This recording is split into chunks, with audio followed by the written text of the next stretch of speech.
Buonasera, ecco la festa del papà. Quando è la festa del papà? Qualcuno dice che è un giorno particolare del mese di marzo.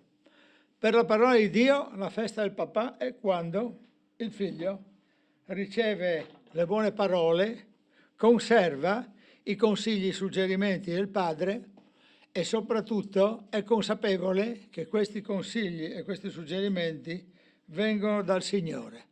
Il timore del Signore, perché oltre che avere un papà fisico, se noi siamo figli di Dio, cioè se noi abbiamo ricevuto il perdono dei peccati e siamo stati rigenerati dalla parola di Gesù Cristo, e solo in questo caso siamo figli di un altro papà, un papà celeste, un papà che ci insegna la saggezza, che ci dà dei suggerimenti su quella che deve essere la nostra riflessione, che ci mette in guardia dai pericoli che possono esserci.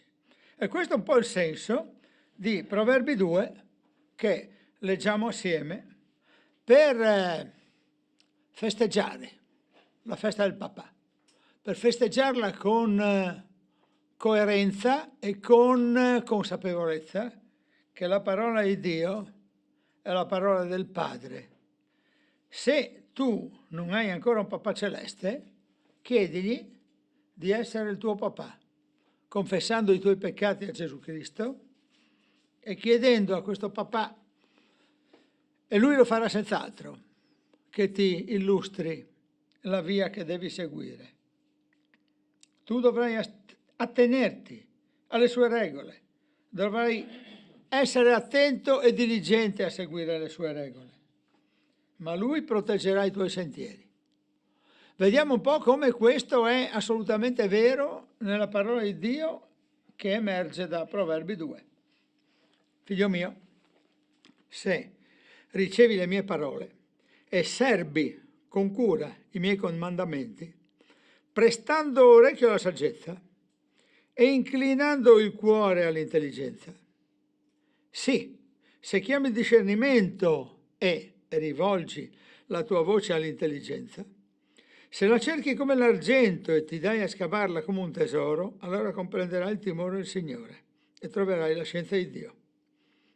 Il Signore infatti dà la saggezza, dalla tua bocca provengono la scienza e l'intelligenza, e gli tiene in serbo per gli uomini retti un aiuto potente, uno scudo per quelli che camminano nell'integrità allo scopo di proteggere i sentieri della giustizia e di custodire la via dei suoi fedeli.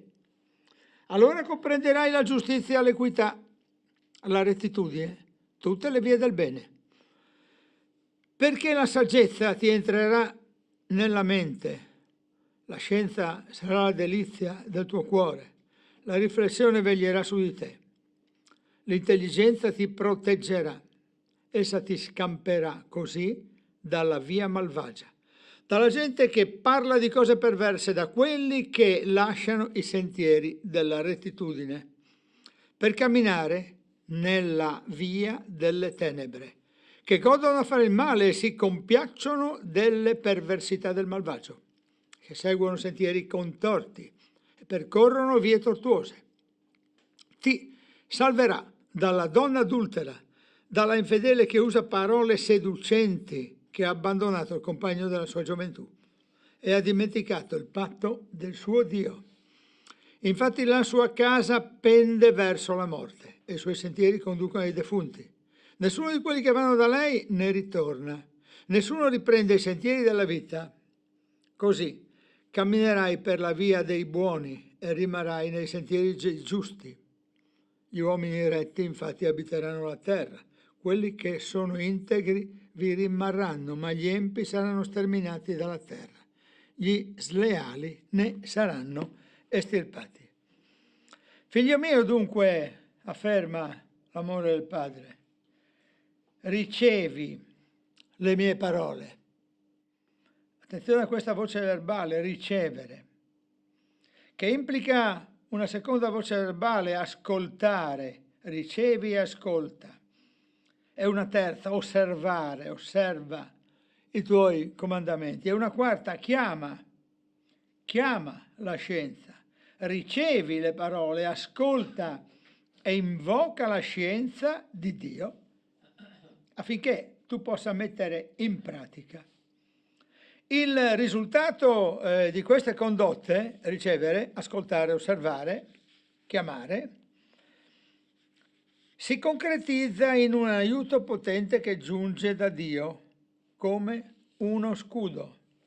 Volevo condurvi a Giacomo, capitolo 1, versetti tra 5 e 8, per osservare insieme la protezione di Dio. Giacomo 1, versetti da 5 a 8. Se poi qualcuno di voi manca di saggezza, la chieda a Dio, che dona a tutti generosamente senza rinfacciare, e gli sarà data. Ma la chieda con fede, senza dubitare, perché chi dubita rassomiglia a un'onda del mare, agitata dal vento e spinta qua e là. Un tale uomo non pensi di ricevere qualcosa dal Signore, perché di animo doppio, instabile in tutte le sue vie. Se tu non hai sapienza, la puoi chiedere. La protezione giunge, e giunge come uno scudo. E questo scudo ti viene offerto gratuitamente dal Signore. Ora, i soldati romani sapevano benissimo che cosa significasse parlare di scudo. Chi parla di scudo usa un linguaggio militare, e chi usa il linguaggio militare sa che c'è una guerra in corso. Oggi si sparano dei proiettili, come è noto, che spaccano gli scudi.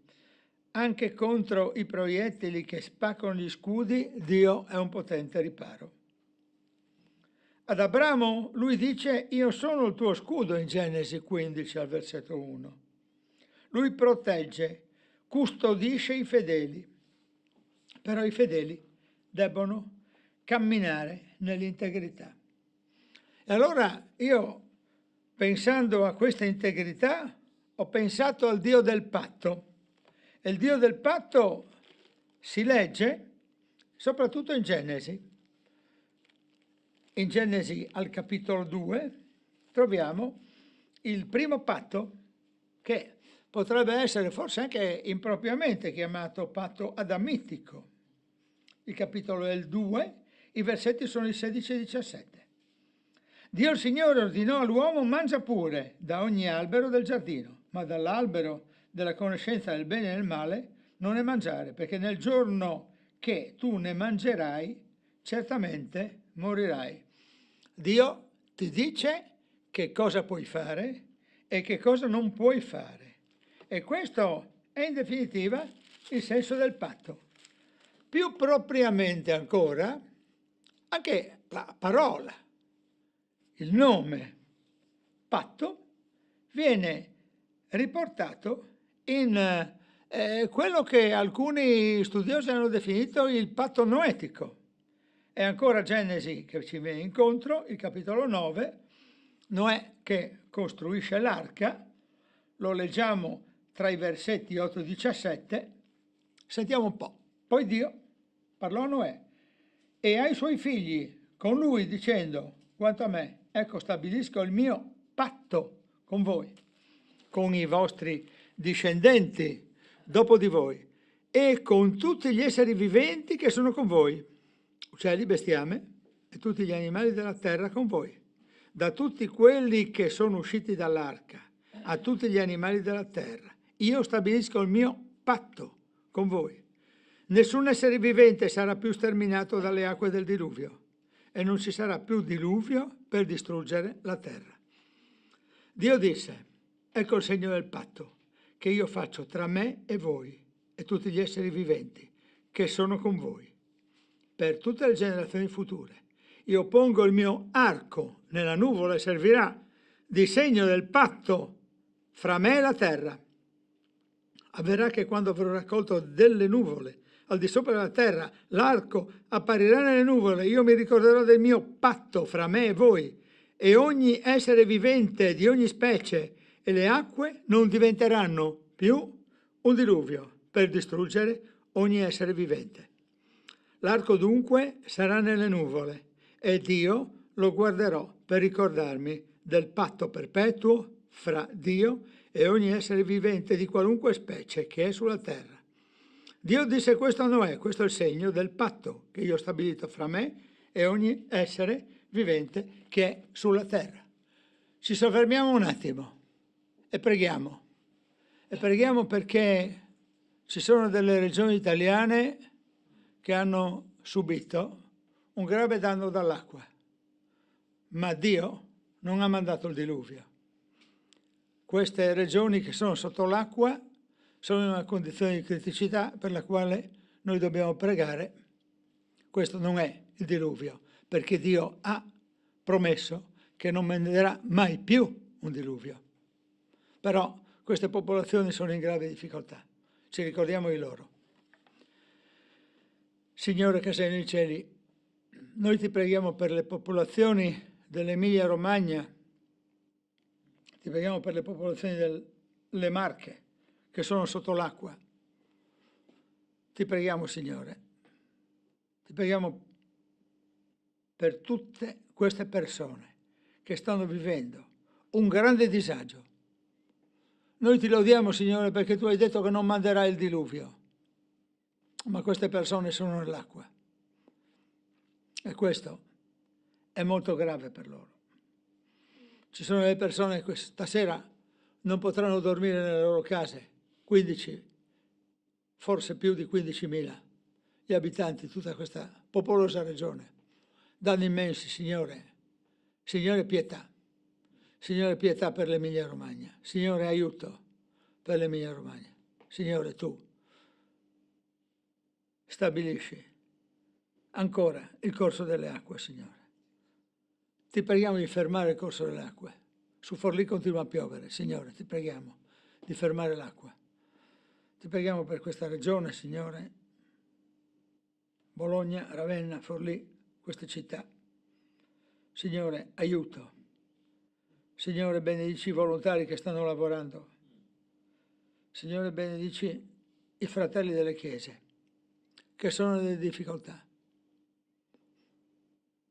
Ti preghiamo, Signore, per questi fratelli delle chiese che sono nelle difficoltà, che possano dare l'aiuto adeguato attraverso la tua parola, attraverso la potenza del tuo patto, che lo possano ricordare a tutti i loro concittadini, a quelli che non credono in te, a quelli che stanno piangendo. Ti preghiamo per le famiglie di coloro che sono periti. Ti preghiamo per le famiglie dei morti, Signore, perché queste famiglie sono nella sofferenza. Signore, benedici l'Emilia Romagna. Signore, benedici l'Italia, l'Europa. Queste sciagure con l'acqua sono ancora prevedibili, ma non sono il diluvio, perché tu hai promesso, Signore, e la tua promessa è assoluta, il segno del patto. Signore, pietà per la gente dell'Emilia Romagna. Signore, aiuto per la gente dell'Emilia Romagna e delle Marche, Signore. Signore, aiuto per tutti. Ti consegniamo nelle mani i nostri fratelli che vivono in questa situazione. Signore, ti preghiamo, perché solo tu puoi aiutare. Tu più di tutti gli altri. Sia benedetto il tuo nome, Signore, anche in questa sciagura nazionale. Sia benedetto il tuo nome, Signore, perché tu continui a essere il Dio del patto. Amen. E il Dio del patto non tradisce il suo patto. E questo, ecco, impropriamente potrebbe essere, non so quanto propriamente, alcuni studiosi l'hanno chiamato così, il patto non etico. Ancora una volta il patto emerge in Abramo. siamo ancora nel libro della Genesi e questo non ce l'abbiamo nella scaletta, non comparirà ancora, quella scritta che compare la utilizziamo per dopo. Io voglio leggervi intanto il capitolo 15 al versetto 18. In quel giorno il Signore fece un patto con Abramo dicendo: io do alla tua discendenza questo paese, dal fiume d'Egitto al gran fiume, il fiume Eufrate. E questo avviene nel momento in cui Abramo riceve delle promesse dal Signore che gli dice: io ti ho fatto uscire da Ur dei Caldei e ti voglio dare questo paese. Ma ulteriormente il patto abramitico, ancora così lo usiamo aggettivarlo in questo modo, compare in Genesi 17 ed ecco a questo punto possiamo leggere i versetti dall'1 al 9. Quando Abramo ebbe 99 anni, il Signore gli apparve e gli disse: io sono il Dio Onnipotente, cammina alla mia presenza e sii integro, e io stabilirò il mio patto fra me e te e ti moltiplicherò grandemente. Allora Abramo si prostrò con la faccia a terra e Dio gli parlò dicendo: quanto a me, ecco il patto che faccio con te, tu diventerai padre di una moltitudine di nazioni, non sarai più chiamato Abramo, ma il tuo nome sarà Abramo, poiché io ti costituisco padre di una moltitudine di nazioni. Ti farò moltiplicare grandemente, ti farò divenire nazione, da te usciranno dei re, stabilirò il mio patto fra me e te e i tuoi discendenti dopo di te, di generazione in generazione. Sarà un patto eterno per il quale io sarò il Dio tuo e della tua discendenza dopo di te, a te e alla tua discendenza dopo di te darò il paese dove abiti come straniero, tutto il paese di Canaan in possesso perenne, e sarò loro Dio.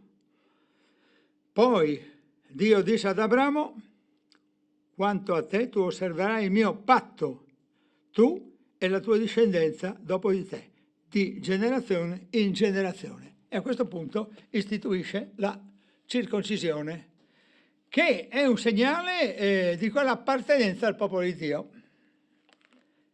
Ora, se noi volessimo rileggere questo brano utilizzando una piccola matita, potremmo sottolineare la parola patto e vedere come questo nome comune appare più volte, e in questo senso possiamo concentrare anche il nostro studio quando lo facciamo individualmente, cercando di sottolineare nella nostra Bibbia alcune parole che possono essere indicative, e quando una parola ritorna così frequentemente, ecco che abbiamo di fronte un termine di fronte al quale appunto dobbiamo soffermarci. Ritornando al nostro capitolo originale, cioè a Proverbi, io vi invito anche a soffermarvi sulla parola scudo per quelli che camminano nell'integrità. Ecco, insomma, la conseguenza è la comprensione della giustizia. La giustizia, attenzione sempre a questa voce del verbo comprendere, che vuol dire proprio portare dentro. Il versetto 10 ci fa vedere che infatti la saggezza entrerà in te. La saggezza che entra in te, nel cristiano, il libro dei Proverbi è un libro veterotestamentario, ma anche il cristianesimo lo può applicare, ritenendo che questo ingresso in te è l'ingresso dello Spirito Santo, che è la vera saggezza che tu puoi ricevere nel momento in cui appartieni al patto, nel momento in cui appartieni a Gesù Cristo, nel momento in cui tu hai accettato Gesù Cristo come tuo Salvatore, Redentore, tu entri in una nuova dimensione che non è istituzionale, che non è nazionale, ma in un certo senso lo è, la nazione di Israele in senso largo. E allora ecco che il patto che tu osservi, devi continuare a osservarlo, perché fai parte di questa comprensione, di questo aver portato dentro di te la saggezza che entra.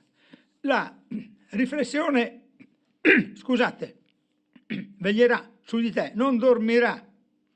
Se dormi, non ti accorgi delle cose. Se sei sveglio, sei cosciente. Tutti questi beni fanno scampare dalla via malvagia, dalla gente negativa che cammina male, che cammina nei sentieri contorti. La saggezza quindi preserva. Preserva da che cosa? Preserva dall'adulterio. E l'adulterio non è soltanto quello matrimoniale, secondo il mio punto di vista, ma c'è anche un adulterio spirituale, mettere davanti a Dio impegni diversi. Anche questo vuol dire essere adulteri, perché la nostra priorità deve essere in Dio, deve essere in Gesù Cristo. Questo non vuol dire che non si può anche fare altro, ma bisogna sempre stabilire l'equilibrio delle priorità. Come dire, domenica vado al mare, non in chiesa, non faccio niente di male, ma la priorità qual è? E io mi interrogo su quella che è la priorità, e l'interrogarmi su quella che è la priorità è il muovermi a seconda di quella che è la priorità, perché la saggezza mi parla, mi induce anche a scoprire altri versetti. L'abbiamo già fatto insieme nell'ambito del messaggio domenicale, vorrei riportarvi a Tito 2.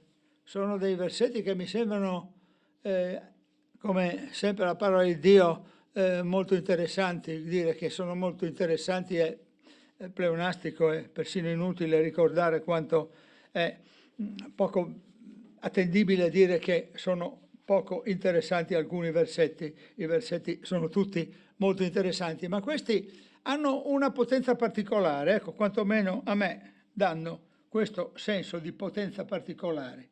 Ve li voglio leggere, Tito 2, e i versetti sono dall'11 al 14, li rilego appunto perché anche nel corso di una domenica li abbiamo trovati.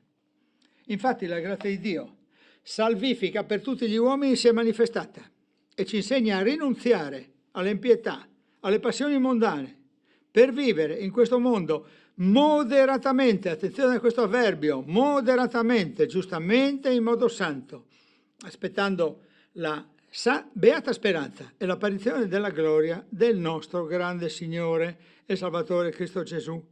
Egli ha dato se stesso per noi, per riscattarci da ogni iniquità e purificarsi un popolo che gli appartenga zelante nelle opere buone. Ed è questo che appunto ci interessa soprattutto sottolineare. La grazia di Dio è questa sapienza di cui si può parlare anche nell'ambito del libro dei Proverbi, che entra in noi, questa sapienza che ci induce a capire qual è la differenza tra l'impietà e la pietà. L'impietà vuol dire l'indifferenza nei confronti di Dio, la pietà vuol dire l'essere religiosi, che non significa essere bigotti, non è una religiosità istituzionale, ma essere vicini a Dio, sentire la sua voce, chiedere la sua voce, ascoltare, piegare il cuore, come se noi piegassimo la nostra testa per ascoltare meglio una cosa che ci interessa. Qualche volta pensiamo a un volume radiofonico televisivo che è molto basso, noi incliniamo il nostro capo per sentire meglio, e noi dobbiamo inclinare il nostro cuore per sentire meglio la parola di Dio, che ci invita a rinunciare all'impietà, alle passioni mondane, per vivere in questo modo e in questo mondo, moderatamente, con eccessi, perché Dio e Salvatore Gesù ha dato se stesso per riscattarci da ogni iniquità. E queste iniquità, queste non equità, questa non giustizia, implica appunto che noi dobbiamo stare attenti a non dimenticare il patto, perché il punto di riferimento è sempre quello relativo al patto, un patto anche a senso unico se vogliamo, perché Dio lo stabilisce e in un certo senso non ti chiede neanche il consenso, ti dice che devi fare così e basta. Lo stabilisce con il suo criterio e chiede di arrenderti a lui. Ma la resa passa per la fede e quindi per la fiducia, perché non puoi che arrenderti a Cristo, come dice quel canto che spesso abbiamo fatto nella nostra comunità: tutto a Cristo io mi arrendo. C'è una resa totale nei confronti di Gesù Cristo, nei confronti di Dio. Non possiamo arrenderci in parte e in parte continuare a fare quello che ci fa comodo. Se vogliamo andare sul testo in modo strettamente tale, dal punto di vista stretto, comunque il testo insiste sull'adulterio e quindi l'uomo e la donna che corrono il rischio di essere adulteri, e quindi non si deve nemmeno sottovalutare questo aspetto, perché l'adulterio è comunque, anche quello mentale, è comunque un atto che può attaccare, e il nemico ti attacca dove sei più debole. Magari qualcuno vede un altro tipo di adulterio e qualcuno vede questo. Bisogna essere estremamente attenti, perché gli empi saranno sterminati. E la parola di Proverbi che chiude il capitolo è una parola assolutamente dura, assolutamente non in linea con quella che è la nostra democrazia contemporanea, con la nostra tolleranza. In tutti i sensi bisogna essere tolleranti, bisogna accettare tutti. Indubbiamente questo è vero dal punto di vista culturale, politico, istituzionale. Noi dobbiamo accettare tutti e non dobbiamo giudicare nessuno, però alla fine Dio giudicherà. Infatti Dio nella sua parola dice: ma gli empi saranno sterminati dalla terra. E quindi non lo dice la Chiesa Evangelica di via Croazia 14, dove vi invitiamo, se siete online e non ci conoscete ancora, a venirci a trovare ogni domenica mattina alle 10:30, ogni venerdì sera per lo studio alle 20:30. Non è questa la verità, ma la verità è quella che è scritta sulla parola, e la parola ci dice con una certa durezza, una durezza che non possiamo fare a meno di osservare, e non possiamo soprattutto dire che, ma sai, non è vero, qui il Signore del Vecchio Testamento, sai, rispetto al Signore del Nuovo Testamento è un po' più severo, adesso con Gesù è un po' cambiato idea, è più amicale, e questo non è vero, perché gli uomini retti infatti abiteranno la terra, ma quelli che sono integri vi rimarranno, ma gli empi, attenzione a questa congiunzione avversativa proprio, ma gli empi saranno sterminati dalla terra, gli sleali ne saranno estirpati. E siccome appunto qualcuno potrebbe avere l'idea che il Dio del Vecchio Testamento è un altro rispetto al Nuovo, cosa che va assolutamente smentita, non è vero. Dio è sempre Lui, uno, è trino, il Padre, il Figlio e lo Spirito Santo, tre persone, ma anche nell'Apocalisse, quindi nel Nuovo Testamento, l'ultimo libro della Bibbia, l'ultima parte del Nuovo Testamento, al capitolo 21, guardate un po' che cosa dice, capitolo 21, versetti, eccoli qua, che compaiono tra 5 e 8, e colui che siede sul trono disse: ecco, io faccio nuove tutte le cose. Attenzione che questo è l'atto finale. Dio fa nuove tutte le cose. Poi mi disse, Dio dice a Giovanni: scrivi queste parole, sono fedeli e veritiere. E aggiunse: ogni cosa è compiuta. Io sono l'alfa e l'omega, il principio e la fine. A chi ha sete io darò gratuitamente della fonte dell'acqua della vita. Chi vince erediterà queste cose, io gli sarò Dio ed egli mi sarà figlio. Siamo partiti dal concetto della festa del papà, ancora una volta il padre e il figlio. Questa qui sarà la festa del papà definitiva, che sarà celebrata in paradiso alla fine dei tempi da coloro che hanno accettato la verità che viene solo da Gesù Cristo. vado avanti, sono al versetto 7, chi vince erediterà queste cose, io gli sarò Dio ed egli mi sarà figlio, ma per i codardi, attenzione, gli increduli, gli abominevoli, gli omicidi, i fornicatori, gli stregoni, gli idolatri e tutti i bugiardi, la loro parte sarà nello stagno ardente di fuoco e di zolfo, che è la morte seconda.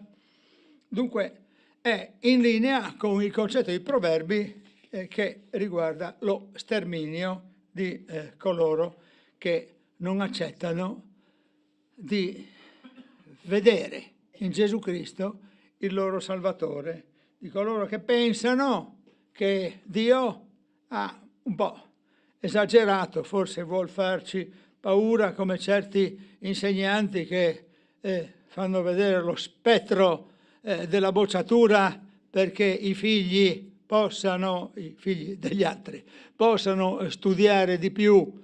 Allora i loro allievi, attenzione che adesso siamo nel mese di maggio, io sto raccogliendo gli ultimi voti, attenzione che qua si gioca l'anno, quindi non fate scherzi, gli ultimi periodi qui non è una minaccia così pressoché istituzionale, perché dopo noi sappiamo che il mondo della scuola è anche in grado di fare dei pesanti sconti, però qui non si fanno sconti. Chi non accetta Gesù come suo Salvatore personale non ha speranza, e quindi la preoccupazione per noi che abbiamo accettato Gesù come il nostro Salvatore personale è anche quello di testimoniare agli altri che questa è la strada da seguire. Sto leggendo un libro di teologia sistematica, Wayne Grudem, un docente di teologia a Filadelfia, negli Stati Uniti d'America, e allora ho trovato che ci sono alcuni requisiti di Dio che possono essere comunicabili e alcuni requisiti di Dio che non sono comunicabili nelle pagine di questo libro. Ora io ho alcune parole che vi faccio vedere, prego, fratello Salvatore, se le vogliamo mandare in onda, ecco queste parole. E allora, rileggendo adesso insieme il capitolo, cerchiamo di comprendere, e io chiedo un piccolo esercizio a tutti noi che siamo in sala e più tardi a coloro che saranno online, per scoprire il senso di queste parole applicate al capitolo 2. Le parole sono appunto queste: la volontà, la libertà. Qual è il versetto che vi richiama maggiormente nel capitolo 2? Volontà, e poi libertà, e poi potenza, e poi perfezione, beatitudine, bellezza e gloria. Quali di queste parole sono comunicabili, nel senso che possono diventare anche nostre? La nostra potenza, la nostra volontà, la nostra libertà, la nostra beatitudine. Io rileggo il capitolo e ognuno di voi potrebbe cercare di caratterizzare alcune di queste parole nella rilettura. Vado avanti dunque con Proverbi 2. Figlio mio, se ricevi le mie parole e serbi con cura i miei comandamenti, prestando orecchio alla saggezza e inclinando il cuore all'intelligenza, sì, se chiami il discernimento e rivolgi la tua voce all'intelligenza, se la cerchi come l'argento e ti dai a scavarla come un tesoro, allora comprenderai il timore del Signore e troverai la scienza di Dio. Il Signore infatti dà la saggezza, dalla sua bocca provengono la scienza e l'intelligenza. Egli tiene in serbo per gli uomini retti un aiuto potente, uno scudo per quelli che camminano nell'integrità, allo scopo di proteggere i sentieri della giustizia e di custodire la via dei suoi fedeli. Allora comprenderai la giustizia, l'equità, la rettitudine, tutte le vie del bene. Perché la saggezza ti entrerà nella mente, la scienza sarà la delizia del tuo cuore, la riflessione veglierà su di te, l'intelligenza ti proteggerà essa ti scamperà così dalla via malvagia, dalla gente che parla di cose perverse, da quelli che lasciano i sentieri della rettitudine per camminare nella via delle tenebre, che godono a fare il male e si compiacciono delle perversità del malvagio, che seguono sentieri contorti e percorrono vie tortuose. Ti salverà dalla donna adultera, dalla infedele che usa parole seducenti, che ha abbandonato il compagno della sua gioventù e ha dimenticato il patto del suo Dio. Infatti la sua casa pende verso la morte, i suoi sentieri conducono ai defunti. Nessuno di quelli che vanno da lei ne ritorna, nessuno riprende i sentieri della vita. Così camminerai per la via dei buoni e rimarrai nei sentieri dei giusti? Gli uomini retti infatti abiteranno la terra, quelli che sono integri vi rimarranno, ma gli empi saranno sterminati dalla terra, gli sleali ne saranno estirpati. Amen. Questa è la parola di Dio e adesso appunto ritornando strettamente al nostro esercizio possibile, se lo volete fare con noi, ecco che le parole sono volontà, libertà, potenza, eccole qua, perfezione, beatitudine, bellezza e gloria, non c'è nessun refuso, giusto? Potenza, esatto, è scritto, perfezione. Bene, quindi ci lasciamo con queste parole, guardiamo ancora questo capitolo 2 e scopriamo qual è la nostra volontà, qual è la nostra libertà e qual è la potenza di Dio. E nello stesso tempo in che senso noi possiamo essere beati e in che senso siamo belli e in che senso possiamo dare gloria a Dio. Ci lasciamo con una buona serata per chi ci segue, continuiamo a vederci, chiedo alla regia, c'è la continuità? Sì, grazie. Quindi arrivederci per chi non ci segue, arrivederci a domenica alle 10:30, c'è ancora il culto in diretta e a seguire venerdì poi ci aggiorniamo.